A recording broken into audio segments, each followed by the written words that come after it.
It's getting down to the wire. Let's see how everything's panning out.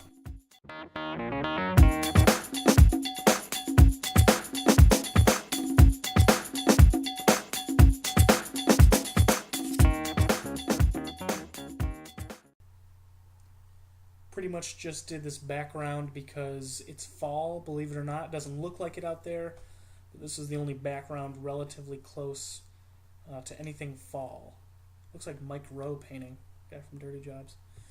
Anyways, here we go. We'll get to trades here, and after this one I am going to be winded for sure. So this could quite possibly be trade of the year. This was a 4-team trade. 4-team trade. This involved myself, Cam, Tony, and Justin. Just looking at what everybody gave up. Justin gave up Aaron Rodgers, and in return he received Russell Wilson, a 7th round pick, and an 8th round pick. And those were all from Cam. He also got Emmanuel Sanders from Tony, along with a 6th round pick from me. So he gave up a really good quarterback, but got a lot in return. Myself, I gave up Phillip Rivers, a 2nd round pick, and a 6th round pick. And in return, I got Jimmy Graham and Jerick McKinnon, both from Cam. Tony gave up Emmanuel Sanders and a 1st round pick, and got Phillip Rivers and a 2nd round pick from me. And he also got Kelvin Benjamin and a 5th and 6th round pick from Cam. And finally, Cam, who probably gave up the most, Cam gave up Russell Wilson, Jimmy Graham, Jerick McKinnon, Kelvin Benjamin, and a 5th, 6th, 7th, and 8th round pick. In exchange, he got Aaron Rodgers from Justin and a 1st round pick from Tony.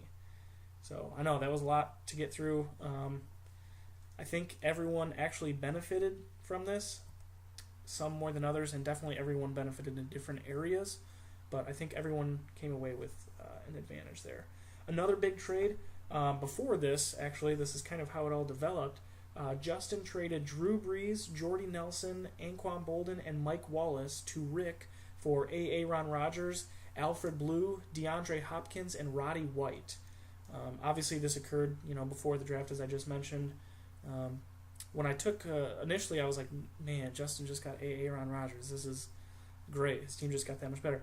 But I took a step back and looked at it, and I think actually Rick came out on top. Rick balanced his team more. I don't think Justin got a ton that was going to help him out. So good job, I guess, for both guys. Justin went and traded Aaron Rodgers away, though, so I don't know how much that trade matters now. But let's look at what went down week 11. Dave against Kirk. Dave had quite a few guys struggle. Not used to that for sure. Matt Forte did well, but other than that, not a ton to talk about from his team. Kirk got a big game out of Tony Romo, which he needed, and Dave and Kirk come away with a tie, which I believe that's the first one we've had all season, so kind of weird, but it is what it is. Cam against Rick. Cam, first game with Aaron Rodgers, did well for him, along with Des Bryant coming away with 20 points. Rick got a huge game from Breeze, but fell just short of beating Cam, lost by only 4 points, so that was a bummer. Justin against Tony. Justin actually benefited from the trade for this week, if you look at it. His receivers were a lot stronger with Emmanuel Sanders, and he only lost 2 points from the difference between Aaron Rodgers and Russell Wilson. So this week, it's not like Justin traded away those guys and he would have won if he didn't. Tony came away with a strong performance. So Tony got a surprising win, but I'll brag for a second. I did call that. Go back to last week. I called that one, so good job, me.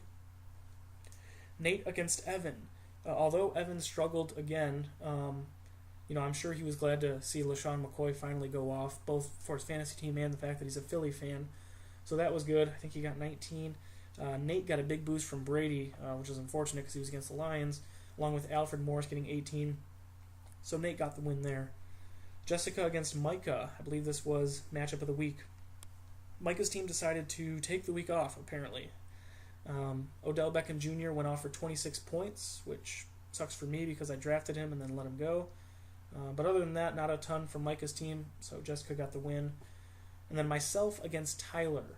Eddie Lacy did well for Tyler. I think he got 20-something. But unfortunately, Stafford struggled, which was a bummer for me to watch. Justin Forsett, Demaryius Thomas, C.J. Anderson, and my kicker each got more than 20 points as I racked up a 77-point win to give me blowout of the week. Boom. Let's see who the bonehead is this week. I was looking, not a ton of bonehead crazy moves, so good job everyone. So I will take this moment to give the bonehead of the week award or title to myself. Just looking at some of the rosters and going to ask you guys a quick question. What do Mike Evans, Keenan Allen, Steven Jackson, Odell Beckham Jr., what do they all have in common? They all scored more than 10 fantasy points, or 10 or more fantasy points this week. They were also all owned by me at one point, and I dropped them. Not traded them, dropped them. I have a good team now, but I will say it's taken a lot of work to get there. I've had to given up a lot of picks to get there. Looking back on it, I should have just kept a couple of those guys and it would have paid off for me. So I'm definitely not regretting where I am, but I'm wondering if I could have got there in a much easier route. So, bonehead of the week goes to this guy.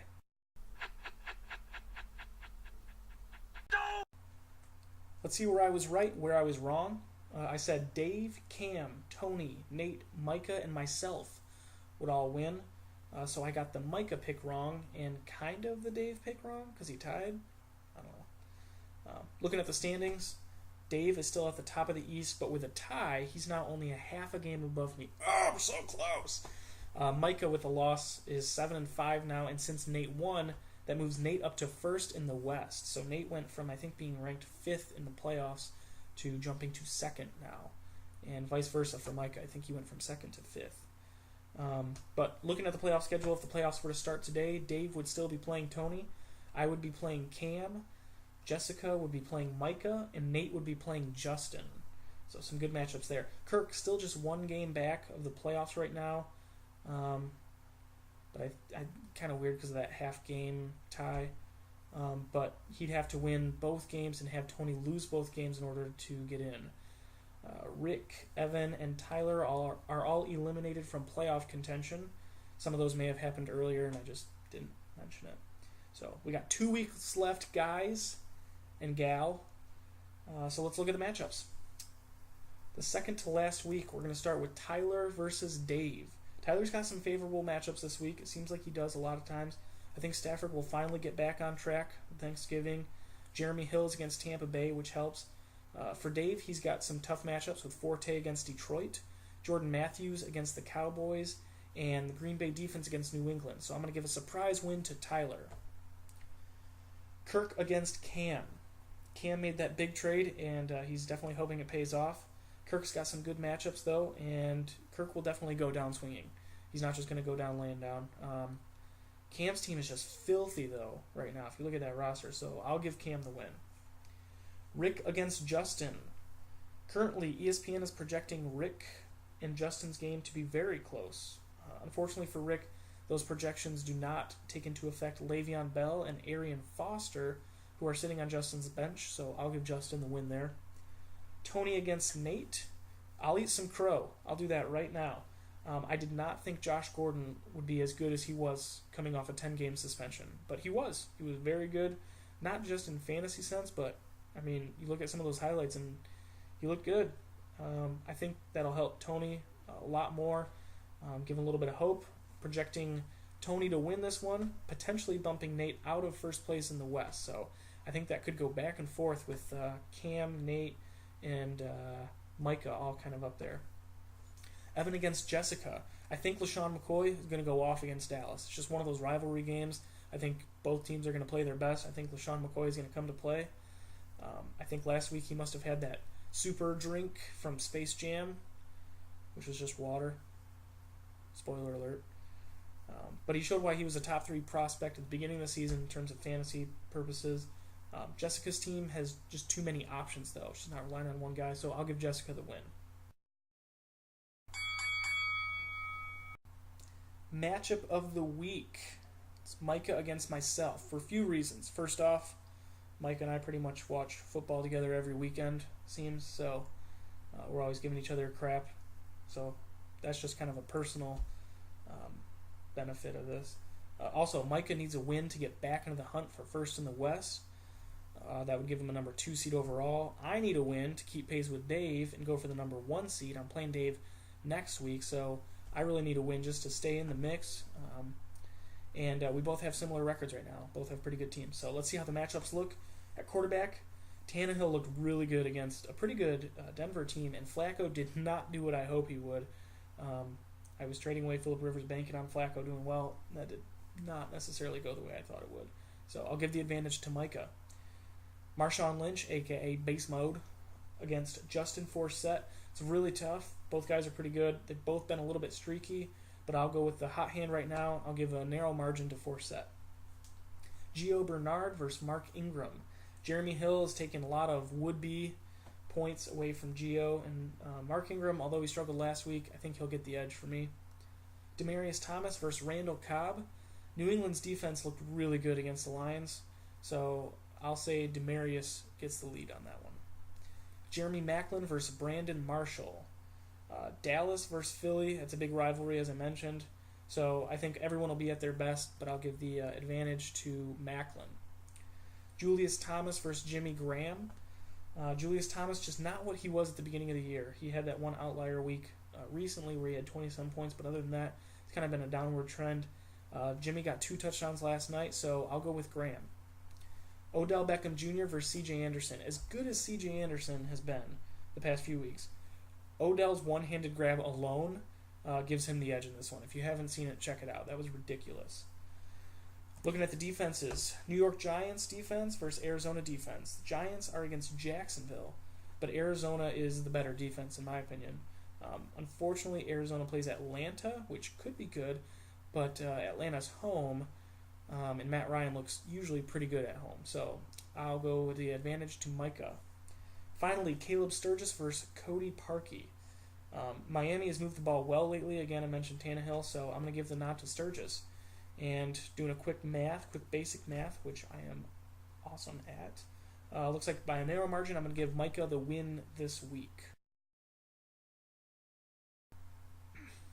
Okay, last week's question came from Rick, and he asked, what wide receiver has the best fantasy point total in one season? Was it Torrey Holt, Terrell Owens, Randy Moss, or Marvin Harrison? I projected Terrell Owens. Micah, when we were hanging out, said that his projection was Randy Moss. The correct answer is Randy Moss. Rick said that it was the year that New England went undefeated and Tom Brady broke a whole bunch of records. Apparently Randy Moss had a ton of touchdowns that year. So I was wrong on that, but this week we're going to switch it up a little bit. It's not a trivia, so I'm not going to go over any question or anything like that. What I'm going to do is I'm going to look 2 years ago. Yeah, 2 years ago when we started this league, the official keeper trade draft picks league, what everyone picked in their first round. So we have a few new guys, so it'll be a little bit different, but the version of this league started about 2 years ago or so. So let's see how it shook out. I'll warn you, some of these are a little pathetic. I'll start with mine. I, whose name at the time was Flint Tropics, chose Michael Vick, QB for Philadelphia. Dave, Team Paul, chose Greg Jennings, wide receiver for the Packers. Cam, whose team was drafted by me at that time, chose Chris Johnson, running back for Tennessee at the time. Justin, still the Chimpy Kenyans, chose Drew Brees, quarterback for New Orleans. Nate, whose terminal illness, chose Calvin Johnson, wide receiver for the Detroit Lions. Dylan Adams, who is now managed by Jessica, chose Aaron Rodgers, quarterback for Green Bay, and his was actually the number 1 overall pick of anything. So, cool. Tyler, whose name at the time was pretty good, it was Kibbles and Vicks, so that was classic. He chose Ray Rice. Kyle, who is now managed by Micah, chose Cam Newton, quarterback for the Panthers. Tony chose LaShawn McCoy, running back for Eagles, and actually Tony got Adrian Peterson in like the 4th or 5th round of that draft. It was when Adrian Peterson was coming off that ACL tear or whatever, so he got a really good deal there. And Evan chose Tom Brady, Patriots quarterback, and Taylor Iyer, who's now managed by Rick, chose Arian Foster, running back for Houston. So those were kind of interesting to look back on. Thanks for the suggestion, Kirk. He advised that we do that.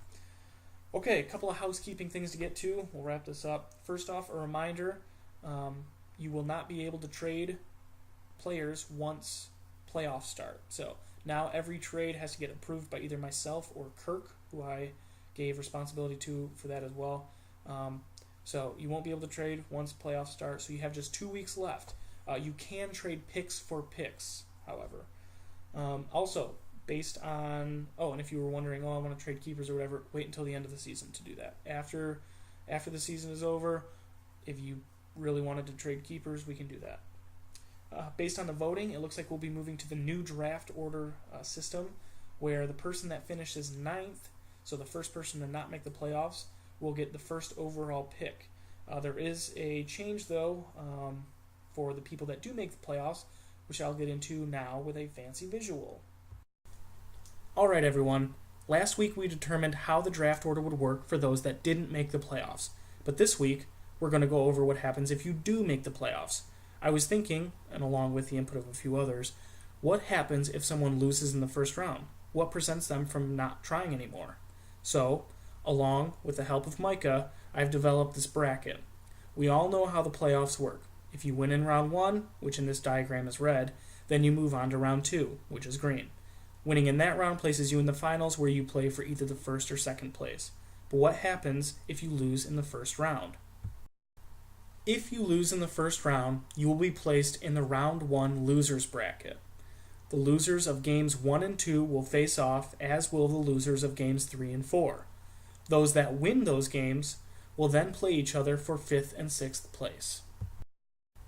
Those that lose those games of the losers of games 1 and 2 and the losers of games 3 and 4 will play each other for 7th and 8th place, i.e. last place and second to last place among playoff teams. Okay, so we've got all of the losers of round 1 covered. We know that those that win will go to round 2, which is the green round in this example. The 2 teams that lose in round 2 will play each other for 3rd and 4th place. So why does all of this matter? In the past, if you kept losing in the playoffs, it helped your draft position for next year. But this year, we've made a change. Now, if you win the whole league, you get the last pick in the draft. Second place gets the second to last pick. Nothing has changed there. But third place now gets the 9th pick, since they continued to try. 4th place, still doing well, gets the 10th pick. From there, the 5th place team gets the 5th pick, the 6th place team gets the 6th pick, etc. Now I know some of you might be upset because you finished close to 8th and you thought you would get a better pick, but we want something that motivates everyone just a little bit more. Just keep playing the whole season. I'd like your feedback, but remember, we're trying it out for 1 year, and if we don't like it, we'll go back to the old way. Hopefully that made sense. Let me know if you have any questions about it. The last thing, be aware of what picks you're trading. If you trade a pick that you don't have, you will then owe that person the pick above it instead. For example, if you trade away your 4th round, but you already traded away your 4th round, then you will owe that person your 3rd round. Just to elaborate even more, if you traded away your 4th and you didn't have it, and you didn't have your 3rd, you owe that person your 2nd round then. So it just keeps moving up. If you have any questions about what picks you have left, let me know. I'm working on a Google Doc, or at least just a visual that I'll keep posting that shows what picks everybody has. I do have everything recorded. So if you do have any questions, let me know. That's all I have for everyone. Have a safe Thanksgiving, a happy Thanksgiving. I'm going to try to post a video on Thanksgiving with a little draft recap for everyone. And then at the end of the season, Micah is currently working on sort of an awards for the league. So who has the most points in certain areas, different things like that. So catch the video on Thanksgiving. It'll be out. Hopefully I'll have a guest that can record with me. Rick wanted to record on this video, just sort of explain some of the picks that he made. We can probably do that. We just, due to time, we weren't able to do that this week, Rick, so I apologize. If you still want to do that, we can. I think everyone's okay with all the trades now, but if you do want a chance to sort of explain yourself, that's fine. But that's all I have. Have a safe and happy Thanksgiving, Turkey Day. Enjoy some football, and we'll see everybody later.